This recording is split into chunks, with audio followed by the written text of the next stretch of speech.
Welcome to my YouTube channel. In this video, I'll be showing you how to resolve a situation whereby you are trying to connect to a remote device using PowerShell and you receive the following error message which says connecting to a remote server, that's the device C001 failed with the following error message.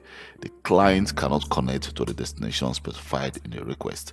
So what I did is the following. I go to File, New Remote PowerShell tab, and you can see I enter the device name and the username, which is administrator, which of course has full right on our device, and I entered the password of that administrator account.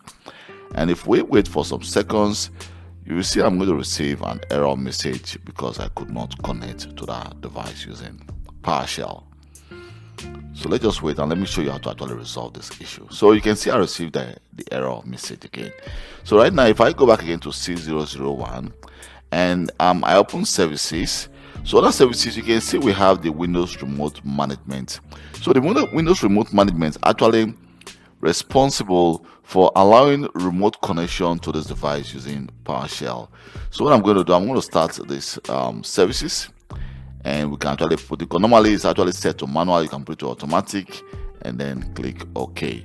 You can actually achieve this using also PowerShell, so in the case you're working for a company and you don't want to be doing this manually, but off to some specified device, you can actually create a group, organization unit, and apply the policy to that specified group. So right now, when I tried again to connect,